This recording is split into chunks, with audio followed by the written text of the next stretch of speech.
मुझे लगता है कि अगर मेरे जीवन में से स्टूडेंट पॉलिटिक्स को हटा दिया जाए तो मुझे लगता है उसके अलावा कुछ बचेगा ही नहीं। तो जो कुछ भी है, जिस भी पद पर यहाँ पर पहुँचा हूँ, उसमें नो डाउट मेरी पार्टी का, मेरी फैमिली का, मेरे फ्रेंड्स का और मेरे जो मुझे लोग चाहते हैं उनका तो योगदान है ही है।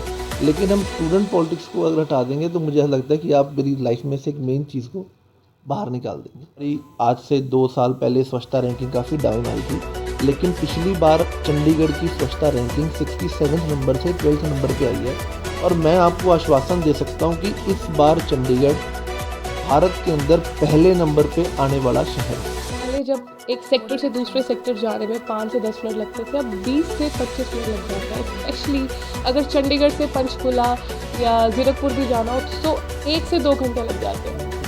तो इसमें कॉर्पोरेशन की क्या रोल है जी? आप अपना कॉम्पिटिटर किसे मानते हैं, कांग्रेस को या आम आदमी पार्टी को? देखिए, आप पिछले हाउस की मीटिंग में देखेंगे, मैंने स्पेशली ये बात बोला है और हमारी पार्टी का स्टैंड है कि कोई भी, चाहे स्मार्ट पार्किंग, जो भी कॉरपोरेशन के अधिकारी चाहते हैं कि ऐसी स्मार्ट पार्किंग होनी चाहिए, फास्ट टैग होगा, बूम बैरियर्स होंगे, सब कुछ होगा। लेकिन हमने उनको इस बात के लिए पहले ही बता दिया है कि आप कुछ भी कीजिए, लेकिन एक भी रुपया पार्किंग के रेट में चंडीगढ़ में नहीं बढ़ेगा, 1 रुपये का भी इजाफा नहीं होगा।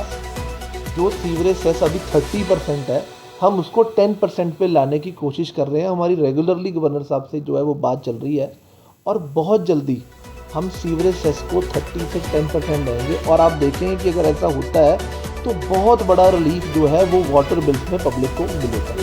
जब कैमरे जो हैं लगा दिए हैं तो मुझे लगता नहीं कि पुलिस के द्वारा होना चाहिए। हमें भी कुछ ऐसी जगहों से सूचना मिली थी कि पुलिस वाले जो हैं वो कई जगह पर ऐसे चलान कर रहे हैं। पार्टी अभी, जैसे आप जानते हैं कि उनके ज़्यादातर जो काउंसिल हैं वो नॉन पॉलिटिकल लोग हैं, वो अभी एकदम आए हैं। तो उनको अब वो जैसे जैसे टाइम निकलता जा रहा है उनको भी ये बात समझ आती जा रही है कि ऑपोजिशन का काम क्या।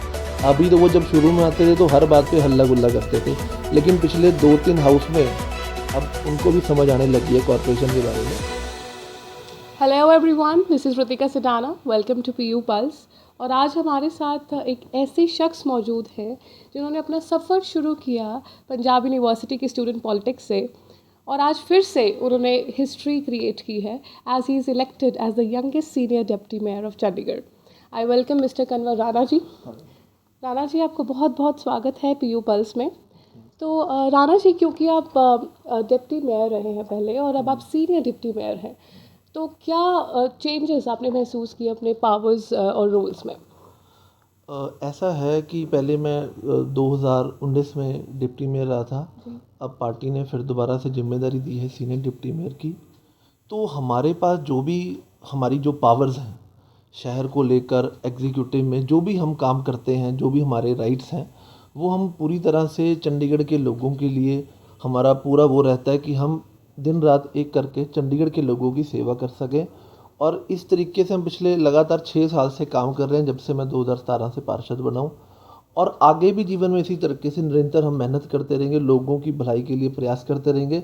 और चंडीगढ़ शहर जो पूरे देश के अंदर सिटी ब्यूटीफुल के नाम से जाना जाता है, उसमें हम कोई कमी नहीं छोड़ेंगे कि और भी पूरे वर्ल्ड के अंदर जो है वो हमारे चंडीगढ़ शहर का नाम हो। Very nice to hear that Rana ji. So basically, क्योंकि आप बहुत यंग एज में ही बहुत कुछ अचीव कर चुके हैं और पंजाब यूनिवर्सिटी के एक बहुत प्रोमिनेंट फेस भी रहे हैं, तो पंजाब यूनिवर्सिटी का स्टूडेंट पॉलिटिक्स में क्या रोल रहता है इलेक्शंस लड़ने में, और क्या रोल रहता है एक स्टूडेंट की लाइफ को ट्रांसफॉर्म करने में? देखिए, स्टूडेंट पॉलिटिक्स एक ऐसा पार्ट है। मैं एसडी कॉलेज से ग्रेजुएशन की मैंने, और पंजाब यूनिवर्सिटी से मैंने लॉ की। तो जिस तरीके से हमने एसडी कॉलेज के अंदर हमने इतनी मेहनत करी स्टूडेंट्स के लिए, और फिर यूनिवर्सिटी में जाके हमने स्टूडेंट्स की भलाई के लिए, स्टूडेंट्स के लिए लड़ने का जो संघर्ष किया, मेहनत की, उससे ही हमें सब कुछ सीखने को मिला है। मुझे लगता है कि अगर मेरे जीवन में से स्टूडेंट पॉलिटिक्स को हटा दिया जाए तो मुझे लगता है उसके अलावा कुछ बचेगा ही नहीं। तो जो कुछ भी है, जिस भी पद पर यहाँ पर पहुँचा हूँ, उसमें नो डाउट मेरी पार्टी का, मेरी फैमिली का, मेरे फ्रेंड्स का और मेरे जो मुझे लोग चाहते हैं उनका तो योगदान है ही है। लेकिन हम स्टूडेंट पॉलिटिक्स को अगर हटा देंगे तो मुझे ऐसा लगता है कि आप मेरी लाइफ में से एक मेन चीज़ को बाहर निकाल देंगे। तो बहुत बड़ा रोल है स्टूडेंट पॉलिटिक्स का। और जो कुछ भी मैं आज लोगों के लिए काम कर रहा हूँ, मेहनत कर रहा हूँ, या जो भी मुझे एक्सपीरियंस मिला है, वो उसमें बहुत बड़ा रोल है स्टूडेंट पॉलिटिक्स का, बहुत बड़ा। So true. BJP party same ही है बट मेयर्स चेंज हो गए हैं, तो क्या इस दौरान हमें चंडीगढ़ में न्यू रोड मैप या प्लानिंग्स देखने को मिलेंगी? ऐसा है कि पिछले जो हमारे मेयर थे सरबजीत कौर मैडम, उन्होंने बहुत काम किया पूरे 1 साल चंडीगढ़ में। और अब हमारे मेयर हैं हमारे बड़े भाई अनूप गुप्ता जी, और वो भी, हम उनकी टीम है उनके साथ मिलके काम कर रहे हैं, बहुत अच्छा काम कर रहे हैं। जिस आपने देखा होगा कि पहले हमारी, आज से 2 साल पहले स्वच्छता रैंकिंग काफ़ी डाउन आई थी, लेकिन पिछली बार चंडीगढ़ की स्वच्छता रैंकिंग 67 नंबर से 12 नंबर पे आई है। और मैं आपको आश्वासन दे सकता हूँ कि इस बार चंडीगढ़ भारत के अंदर पहले नंबर पे आने वाला शहर होगा स्वच्छता रैंकिंग में। Really happy to hear that Rana ji. So basically अगर हम इश्यूज़ की बात करें चंडीगढ़ में, तो सबसे बड़ी समस्या जब देखने को मिल रही है वो है ट्रैफिक। अब पहले जब एक सेक्टर से दूसरे सेक्टर जाने में 5 से 10 मिनट लगते थे, अब 20 से 25 मिनट लग जाते हैं। स्पेशली अगर चंडीगढ़ से पंचकुला या ज़ीरकपुर भी जाना हो तो 1 से 2 घंटे लग जाते हैं। बिल्कुल लग जाते हैं। तो इसमें कॉरपोरेशन का क्या रोल है? इसमें ऐसा है कि जो ट्रैफिक का पार्ट है, और जो ट्रैफिक वो है, वो हमारे पास कॉरपोरेशन के पास नहीं आता है। लेकिन फिर भी हम इलेक्टेड बॉडी में हैं, हमारी पार्टी सत्ता में है, हमारे एमपी हो या हमारे मेयर हो, काउंसलर, सभी, चाहे अदर भी पार्टी काउंसलर की बात करें, तो हम सभी लोगों का प्रयास रहता है कि हम एडमिन के साथ, हमारी रेगुलर मीटिंग्स होती हैं एडवाइज़र साहब के साथ, और वो मीटिंग लेते हैं। कोई भी विषय होता है, अभी मैं आपको बताऊंगा, अभी पिछले साल क्या हुआ है कि एडवाइज़र साहब ने सभी काउंसलरों के साथ मीटिंग की है, 7-7 के ग्रुप में साथ। उसमें ट्रैफिक की तरफ से भी एक व्यक्ति होता है जो ट्रैफिक का उच्च अधिकारी होगा, मेन पुलिस की तरफ से भी, और जितने भी डिपार्टमेंट हैं, हेल्थ डिपार्टमेंट हो, स्पोर्ट्स हो, कॉरपोरेशन हो, कोई भी जो डिपार्टमेंट है, उन सबके बड़े अधिकारी होते हैं। और उनके साथ हमारी मीटिंग होती है टेबल पर, और वहाँ पे जो हमारी प्रॉब्लम्स होती हैं वो हम रखते हैं।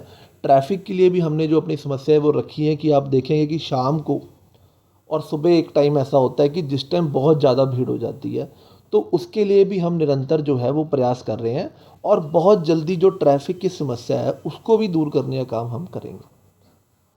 तो उसी के साथ साथ अगर हम चालान सिस्टम देखें, लास्ट ईयर जो कैमरा के थ्रू चालान कटने का जो बेसिकली जो प्रोग्राम है वो स्टार्टेड, तो उसके साथ साथ पुलिस के द्वारा भी चालान काटा जाता है, तो आपके अकॉर्डिंग वो फिजिबल है?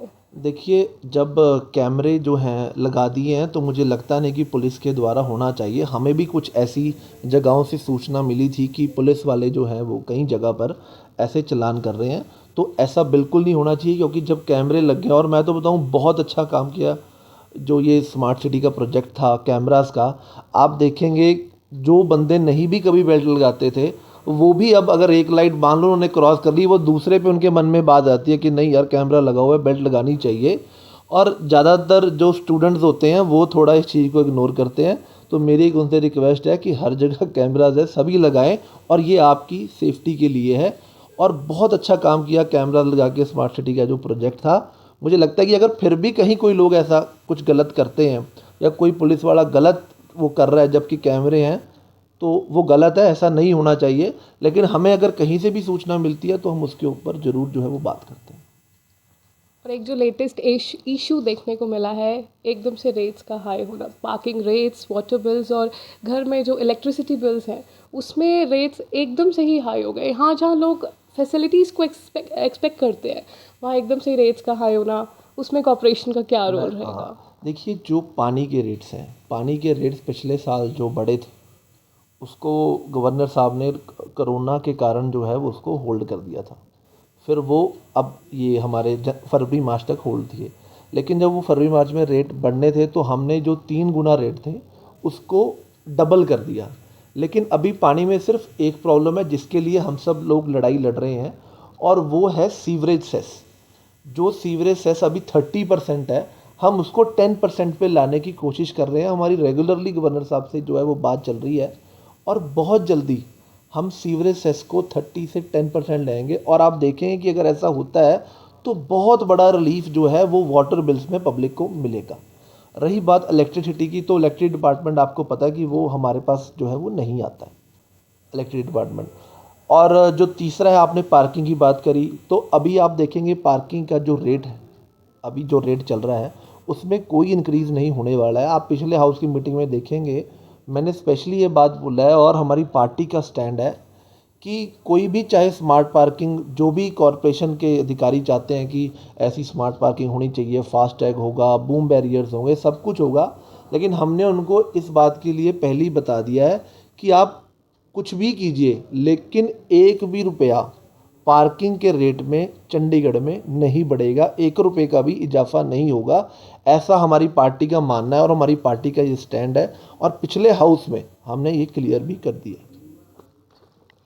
क्योंकि अब 2024 के इलेक्शंस भी आ रहे हैं, तो इलेक्शंस को लेकर एज अ यूथ आपके क्या प्लान्स और विजन है?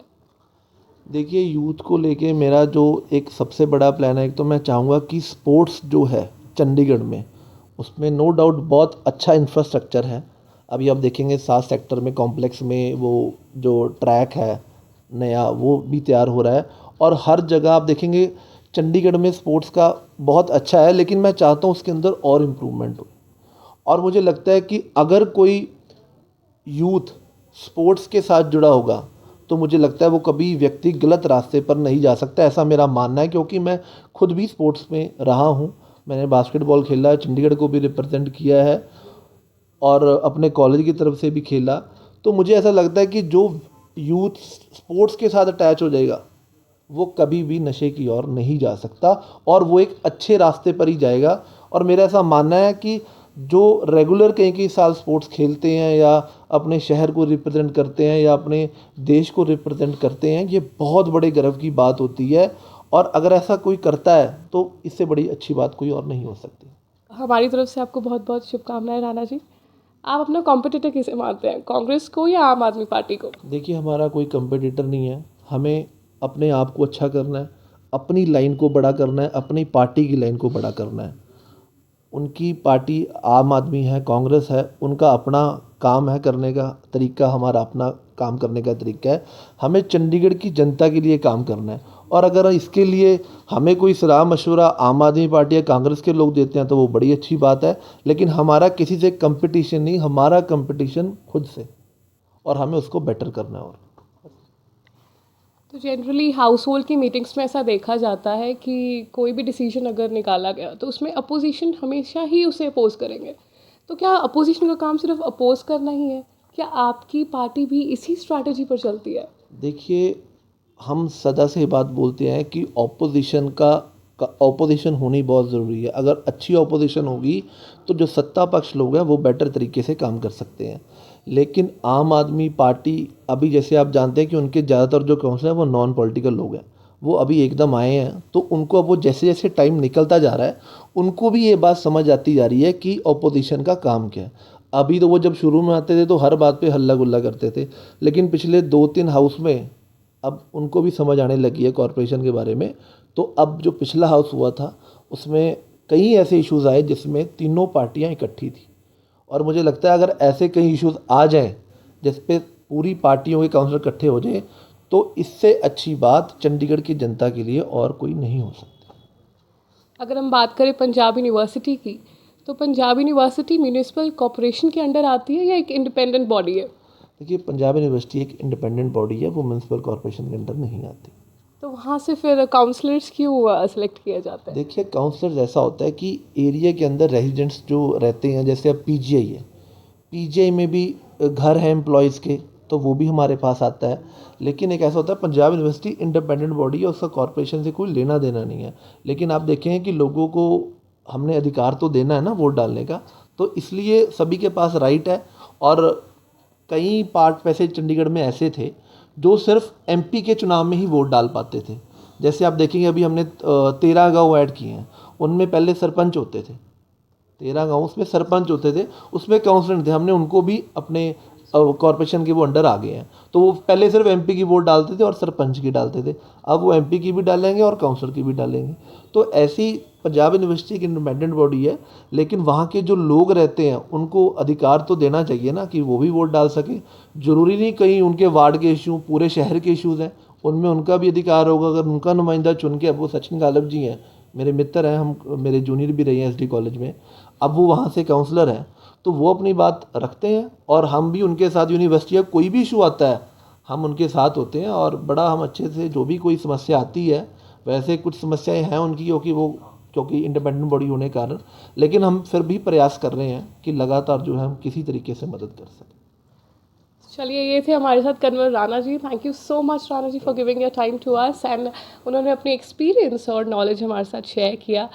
सो for more information stay tuned, stay connected. Thank you.